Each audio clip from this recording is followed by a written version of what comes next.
అందరికీ నమస్తే అండి. ఈ మధ్యకాలంలో ప్రతి బేవర్స్ గాడికి బలిసిపోయింది బాగా. నేను ఈ పదవి ఎందుకు వాడుతున్నానంటే, మన ముందు 10 మంది కూర్చొని ఉండగానే మనం మైక్లో ఏం మాట్లాడుతున్నాం, ఎందుకు మాట్లాడుతున్నాం అనే సోయ కూడా లేకుండా మాట్లాడుతున్నారు. గత 2 రోజులు బట్టి సోషల్ మీడియాలో ఒక వీడియో విపరీతంగా వైరల్ అవుతుంది. ముమ్మిడివరానికి చెందిన ఒక పాస్టర్ చేసిన వ్యాఖ్యలు అన్నమాట. పవన్ కళ్యాణ్ గారిని ఉద్దేశించి, పవన్ కళ్యాణ్ గారు తల తీసేస్తాం, మేము ముక్కలుగా చేసేస్తాము, ఎరగదీసేస్తాము, ఇంకొకసారి సనాతన ధర్మం అంటే మేము ఏం చెయ్యాలో అది చేస్తామని చెప్పేసి అని మాట్లాడుతున్నారు. ఒకసారి ఆ వీడియో వినిపిస్తా చూడండి ఒకసారి.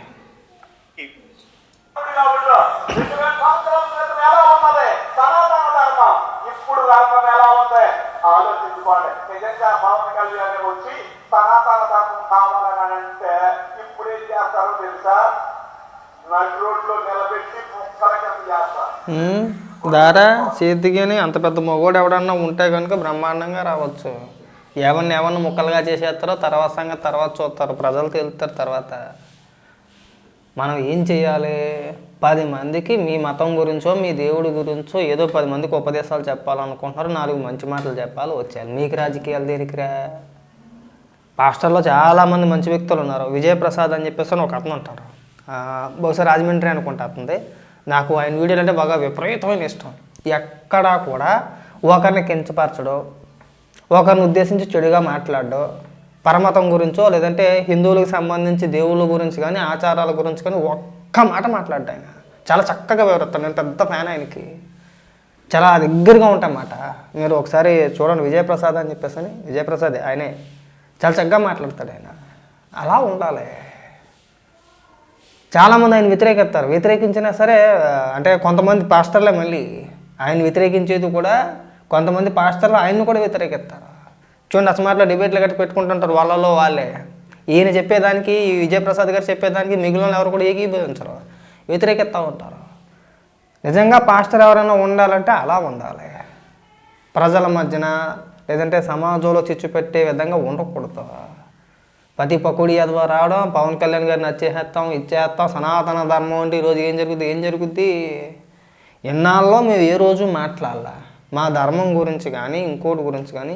ఎవడు ఎన్ని రకాలుగా మాట్లాడినా, ఎవడు ఎన్ని రకాలుగా వాగినా సరే మేము పెద్దగా పట్టించుకోవాలా. కానీ మేము పట్టించుకోవట్లేదు కదా అని చెప్పేసి అని రోజు రోజుకి పెట్టిరేగిపోతున్నారు. కొంతమంది మాత్రం, అందరినీ కాదు. ఇప్పుడు మీరు క్రిస్టియన్ అంత మాత్రాన తప్పేమీ కాదండి. అది ఎవరి నమ్మకాలు వాళ్ళు, ఎవరి దేవుడు వాళ్ళ ఇష్టం. కానీ మన మతాన్ని అడ్డం పెట్టుకొని రాజకీయ పరంగా ఏదో ఒక రకంగా రెచ్చగొట్టేద్దాం అనుకుంటే మీకు ఒళ్ళుని ముక్కల కింద చీరేస్తారు. ముందు మీ ఒళ్ళు ముక్కలైపోకుండా ఉంటే సరిపోద్దండి. పవన్ కళ్యాణ్ గారు ఎక్కడా కూడా క్రిస్టియన్స్ని కించపరచలేదు, పాస్టర్ల గురించి మాట్లాడలేదు.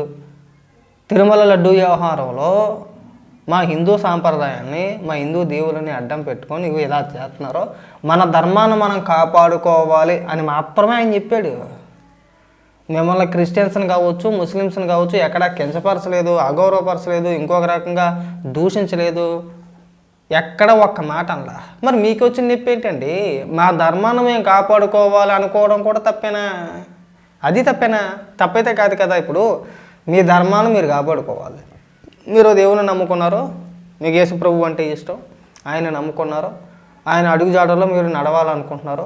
రేపొద్దున మీ పిల్లలకైనా సరే మన మతం ఇదమ్మా, మన దేవుడు ఇదమ్మా, మన సాంప్రదాయాలు ఇది ఉంటాయి, మన పద్ధతులు ఎలా ఉంటాయని చెప్పేసి మీరు చెప్పుకుంటారు, మీదేదో మీరు చేసుకుంటారు. అలాగే మా సాంప్రదాయాలు మాకు ఉంటాయి, మా పద్ధతులు మాకు ఉంటాయి. మా హిందూ ధర్మంపై దాడి జరుగుతుంది. కొంతమంది అన్ని మతస్థులను తీసుకొచ్చి టీటీడీ చైర్మన్గా నియమించడం కావచ్చు, మా దేవుడు సొమ్ము తినేయడం కావచ్చు, మా దేవాలయ సొమ్ము మా దేవాలయాలకి ఖర్చు పెట్టకుండా, అంటే మా భక్తులకి ఖర్చు పెట్టకుండా, భక్తుల యొక్క సౌకర్యాల నిమిత్తం ఆ ఆలయ ప్రాంగణంలో భక్తుల సౌకర్యాల కోసం ఖర్చు పెట్టకుండా కొంతమంది అన్యమత వ్యక్తులను, అంటే అన్యమతస్తులను తీసుకొచ్చి టీటీడీ చైర్మన్గా చెప్తే వాళ్ళు ఏం చేశారు? విహారయాత్రల పేరుతో కొంతమందికి దారాదత్తం చేశారు. చివరికి వెంకటేశ్వర స్వామి సొమ్మును కూడా వాడేసుకున్నారు. అలాంటి సందర్భంలో పవన్ కళ్యాణ్ గారు చేసిన వ్యాఖ్యల్ని తీసుకొచ్చి అడ్డగోలుగా మేము అడ్డంగా వేసేస్తాము, అడ్డంగా నరికేస్తాము, ముక్కలుగా చేసేస్తామంటే చెట్టి కట్టేసి మేకులు కొట్టేస్తారు. బాగా గుర్తుపెట్టుకోవాలి. కొంతమంది ఫీల్ అయితే ఫీల్ అవ్వచ్చేమో, కానీ కొంతమంది పాస్టర్ల వల్ల ఇది మొత్తం అందరికీ వ్యాపిస్తుందండి. అది గుర్తుపెట్టుకోండి బాగా. మీరేమీ రాజకీయ నాయకులు కాదు పెద్ద పెద్ద పాఠాలు పెద్ద పెద్ద ఉపన్యాసాలు చెప్పడానికి. మీరు పాస్టర్లు దైవబోధ మాత్రమే చెయ్యాలి. మీరు మిగిలిన అంశాలకు ఏలెట్టి గెలికేసుకోకూడదు. రీసెంట్గా ఇంకొక వీడియో బాగా వైరల్ అయింది. రఘురామకృష్ణరాజు గారిని విపరీతంగా ట్రోల్ చేస్తున్నారండి. అక్కడ కొంతమంది అంటే ఆయన ఒక ఊర్లో రామాలయం కట్టాలని చెప్పేసి నిర్ణయించుకున్నారు వాళ్ళు. అక్కడికి కొంతమంది క్రైస్తవులు వచ్చి సరే ఇక్కడ గుడి కట్టడానికి వెళ్ళలేదు, ఇక్కడంతా కూడా క్రిస్టియన్సే ఎక్కువ ఉన్నారు, ఎవడో కూడా హిందువులు లేరు, సర్టిఫికెట్లు కూడా మాకు దగ్గర ఉన్నాయి, వెరీ వెరీ గుడ్, మేమేం కాదనట్లేదు దానికి. అసలు దళితులు అంటే మొత్తం అంతా క్రిస్టియన్స్ అని చెప్పేసి ఎవరు చెప్పారండి? దళితుల్లో హిందువులు కూడా ఉన్నారు, లేరా? మీరు ఇక్కడ డైరెక్ట్గా దళితులు అనే పదం వాడి డైరెక్ట్గా దళితులు అంటే క్రిస్టియన్స్, క్రిస్టియన్స్ అంటే దళితులు ఆ మాదిరి చెప్పమాకండి. క్రిస్టియన్స్లో దళితులు ఉన్నారు, ఎస్సీలు, బీసీలు, ఓసీలు, అన్ని కులాల వ్యక్తులు ఉన్నారు క్రిస్టియన్స్లో. దానికి కులబెట్టినా నాకు అర్థం కావట్లా. అదొక పెద్ద రచ. 2 రోజులు విపరీతంగా రఘురామకృష్ణరాజు ఇలాగా ఆ లెక్కేసుకుంటే ఇప్పుడు కట్టిన చర్చిలన్నీ కూడా కేవలం క్రిస్టియన్స్ ఉన్న చోట మాత్రమే కట్టారా? లేదు కదా. మరి హిందువులు ఉన్న చోట చర్చిలు ఎందుకు కడుతున్నారండి? కట్టకూడదు కదా. మళ్ళీ ఒక కొత్త వివాదాన్ని తెర మీద తీసుకొచ్చారు కదా మీరు. రేపు పొద్దున్న ఈరోజు ఎలాగైతే ఆ ఎమ్మెల్యేగా రఘురామకృష్ణరాజు గారి దగ్గరికి వెళ్ళి ఇక్కడంతా క్రిస్టియన్సే ఉంటారండి, మీరు గుడి కట్టొద్దండి అని చెప్పేసి ఎవరైతే మాట్లాడారో, రేపు పొద్దున్న ఎక్కడైనా ఒక కొత్త చర్చి నిర్మాణం జరుగుతుంది అనుకోండి, హిందువులంతా వెళ్ళి ఇక్కడ కట్టడానికి కుదరదు, ఇక్కడంతా హిందువులే ఉన్నాం, మీరు కట్టకూడదని చెప్పేసి అదొక కొత్త వివాదం కదా. సరే వివాదాల జోలికి పోమాకండి. మీరేమంత పెద్ద మొగోళ్ళు ఏమీ కాదు, ఎవడో అంత పెద్ద మొగుడు కాదు. మేము తలలు తీసేస్తాం, తలకాయలు వేసేస్తామంటే కుక్కను కొట్టినట్టు కొట్టి మూలపడేస్తారు, చెయ్యి కీలు తిప్పేదిలేస్తారు. తర్వాత దేహి అని చెప్పేసి అడుక్కోవడానికి కూడా మనం పంచాం. సో విద్వేషాలు రెచ్చగొట్టద్దు, వాటి జోలికి మనం పోవద్దు. మీరు అంత పెద్ద తోపు తురుముకాలనేవి కాదు, మూసుకొని ఉంటే బాగుంటుంది. మనం మన మతం గురించి 4 మంచి మాటలు అక్కడికి వచ్చిన వ్యక్తులకి చెప్పే ప్రయత్నాలు చేయాలి. నేను ఎరగ తీసేస్తాను, అడవాడు ఇంకొకటి ఉంటాడు, ఆడి పేరు ఏదో ఉంది, అభినయ దర్శనం ఏదో ఉంది, కొత్తగా రాజకీయ పార్టీ పెట్టేస్తున్నాను అన్నాడు, వెళ్ళని గుడి ప్రాణం ఉంది, పాదయాత్ర అన్నాడు, వెరీ గుడ్, ఇంకా బాగుంది. 24వ తారీఖున ఇప్పుడు కాకినాడలో ఒక పెద్ద సభ పెట్టేసి ఆ సభలో పార్టీ పేరు, పార్టీ ఎన్ని నియోజకవర్గాల్లో పోటీ చేస్తుంది, కనీసం ఎంతమంది పోటీ చేస్తారు, ఇవన్నీ వివరాలన్నీ చెప్తాను అన్నాడు, బాగానే ఉంది, వెరీ గుడ్. ఫోన్ నెంబర్ పెట్టేసాడు, క్యూఆర్ కోడ్ పెట్టేసాడు. మన కోసం మేము పోరాడుతున్నాం, మీరంతా కూడా మాకు డొనేషన్ ఇవ్వండి. ఎవడో కోసం పోరాట, మీరు వచ్చేసారా పోరాడడానికి? క్రైస్తవ సమాజాన్ని మేము ఉద్ధరించేస్తానికే మీరు అందరూ నాకు తోచినంత సహాయం చేయండి. 5,000 చేస్తారా, 10,000 చేస్తారా, 1000 చేస్తారా, 2,000, ఎవరో చేయమాకండి. 5,000, 1000, 2,000, 10,000 మాటలు కాదు. మన ఇంట్లో ఖర్చులకు వెళ్ళిపోతాయి, 4 రోజులు ఖర్చులకు వెళ్ళిపోతాయి. వీళ్ళు సంఘాల పేరుతో మనల్ని ఉద్ధరించట్లా. అది క్రైస్తవ సోదరులు బాగా గుర్తుంచుకోవాలి. ఇప్పటి వరకు ఏ పాస్టర్ అయినా సరే, పోనీ ఏ సంఘం అయినా సరే, ఇగో పలానా లేని వ్యక్తికి, క్రిస్టియన్స్లోనే పోనీ వేరే మతాలు జరుగుతూ లేని వ్యక్తికి 10,000 రూపాయలు సహాయం చేశారన్నట్టు ఎక్కడైనా ఉందా? చేశారా? లేదు. ఇది క్యూఆర్ కోడ్ పెట్టేసి మన కోసం నేను పోరాడుతున్నాను. నిన్ను ఎవడు పెట్టమన్నాడండి పార్టీ?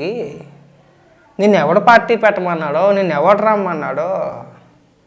నిన్నెవడో రమ్మల్లా, నిన్నెవడో పార్టీ పెట్టమల్లా.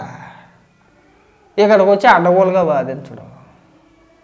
దయచేసి ఈ అడ్డగోలు వాదనలో ఈ మతాన్ని అడ్డం పెట్టుకొని పార్టీల పేరుతో డబ్బులు దండుకునే వాళ్ళు, లేదంటే పవన్ కళ్యాణ్ గారిని విమర్శన చేస్తే మనకు పెద్ద ఇది వచ్చేద్దని చెప్పేసి మేము నరికేస్తాం, ఇలాంటి పదాలు వాడేవాళ్ళు జాగ్రత్తగా ఉండండి.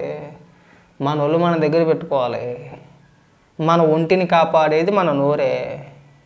మనం ఎంత తక్కువ మాట్లాడితే అంత మంచిది. అనవసరంగా నోరు జారి వీపు కాసేయద్దు. వీపు విమానం మూత మోగిపోద్ది, బాగా గుర్తుపెట్టుకుంటే మంచిది. ఎంత తక్కువ, ఎంత పద్ధతిగా మాట్లాడితే అంత బాగుంటుంది. చాలామంది పాస్టర్లు ఉన్నారు, చాలా చక్కగా మాట్లాడతారు. నేను చెప్పాను కదా ఇందాక విజయప్రసాద్ గారు అని చెప్పేసి, మామూలు స్పీచ్లు ఉండవు, ఆయన చాలా చక్కగా మాట్లాడతారు. వాళ్ళు నిజమైన మత బోధకులు అంటే మీరు కాదు. విద్వేషాలు రెచ్చగొట్టి మేము ఆడిని వేస్తాం, ఈయన వేస్తాం, ఇలా వాగేవాళ్ళు కాదు. ఫస్ట్ మనం అది క్లారిటీగా తెలుసుకుంటే బాగుంటుంది. అనవసరంగా వీటి జోలికి వెళ్ళమాకండి, బాగా గుర్తుపెట్టుకుంటే.